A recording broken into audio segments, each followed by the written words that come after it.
Did you know there's an island a few minutes off the coast of San Francisco? Island, huh? Well, this is what I thought too, but not quite the holiday beach destination.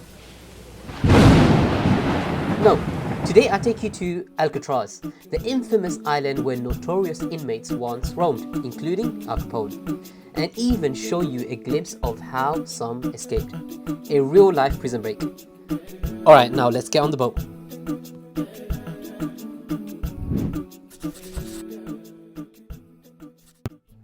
Daily ferries leave from the pier at San Francisco. You can get tickets for about $40. So we can see we're just getting closer now.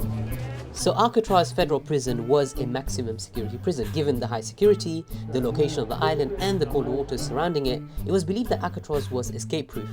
And so many were sent here. However, there was many escape attempts. Some would actually sound like it's out of a movie, but more on that later. So this is where the most notorious of gangsters and criminals were put. As you walk around, you can see the various type of architecture around, because as it started growing, at one point you had 400 prisoners, so you had to keep building on top of each other. On this video, I'm joined by my two Canadian friends. I've got Yazan here, Mr. Falafel, Mr. Shawarma, and behind the camera we got Talha. Assalamu alaikum guys, how's it going? He doesn't get a nickname. Falafel guy part 2, let's go.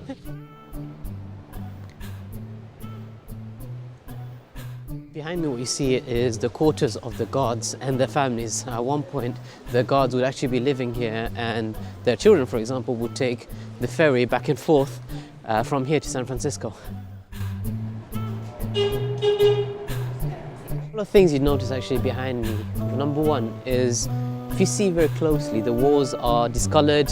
You can see they're falling down, and that was one of the main issues about having a prison here. Because of the saltiness in the air, it became very expensive to maintain this place. That's why oftentimes this place closed about 2-3 times over its history and then reopened again, because it's just so expensive.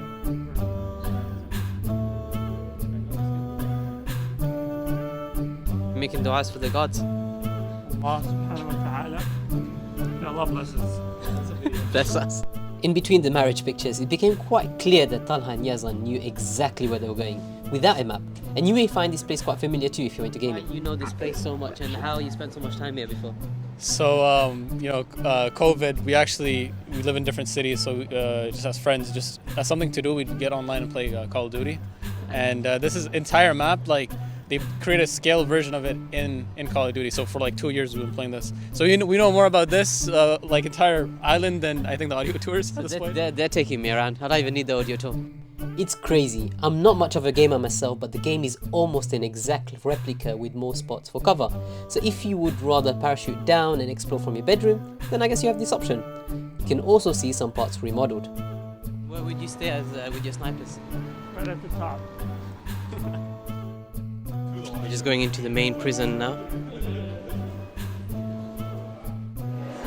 What's going on? It's good to be married, and there's the showers. No for me, bro. This is the area prisoners would come to when they'd first arrive here. You'd see behind me they'd get basically, strip search, given the Alcatraz blues, and then obviously they'd shower here. They'd obviously have no privacy. You'd have to shower out in the open, and I'm told they were allowed to shower about twice a week, which is probably more than some people I know.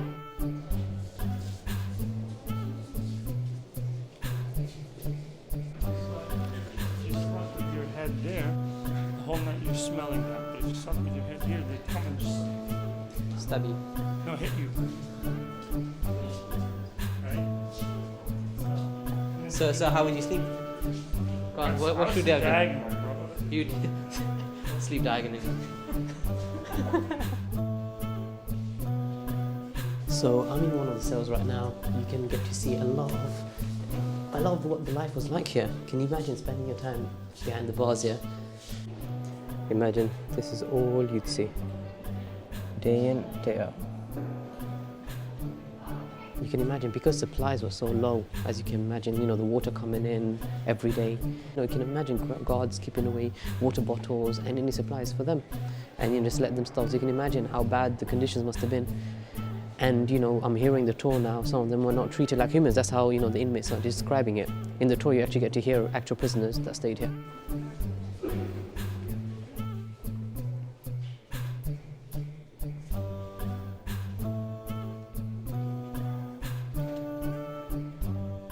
easily accessible, you know? It's just there. So why didn't they just escape? What was the point of starving? We had LeBron here. He would have been out in 2 days. Exactly. The key was just there. So we're now about to go to the recreational yard. So imagine this is the only bit of sort of fun, normal life they'd get. Is the couple of hours each week they'd be able to get out to this recreational yard. Talking about escapes, there were some crazy attempts.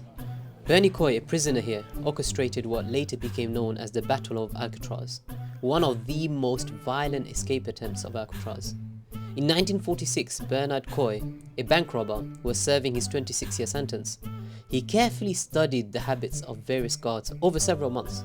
Then, on May the 2nd, he covered himself in grease and climbed to the gun gallery. Clenched in his teeth was a small cloth bag containing a bar spreader. Yes, one he made himself in the workshop using toilet fixtures. He firmly set it between the two bars in the perfect position to be able to create a 10-inch opening. He also limited his food intake for months, such that with the grease, he painfully squeezed into the gun room.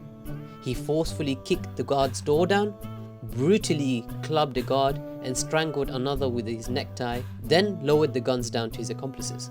Armed, they then rounded up the guards into a cell, then desperately searched for the keys to this recreational yard, the one we're walking through right now. However, the siren sounded, a siren so loud it could be heard from San Francisco.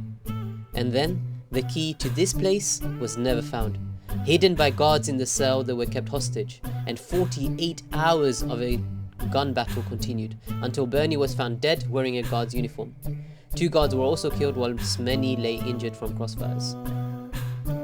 So after the recreational block, we're just going to go back in and go to the D block, which is essentially where, you know, it'd be like a prison within a prison, where people who didn't really behave at all within the prison would get put into solitary confinement. So behind me is one of the roomiest cells within the block, but because this would be solitary confinement, there would be literally no one there, just killers around you. Literally at night it would be very cold, very windy, you could just hear the sea, and people would just go crazy here.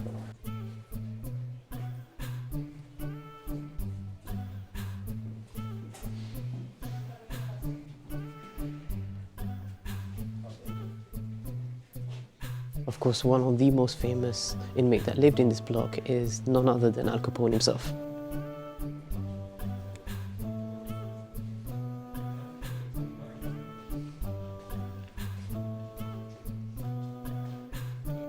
And that concludes our journey through Alcatraz. Hope you enjoyed this one. Drop me a like if you're enjoying the series so far.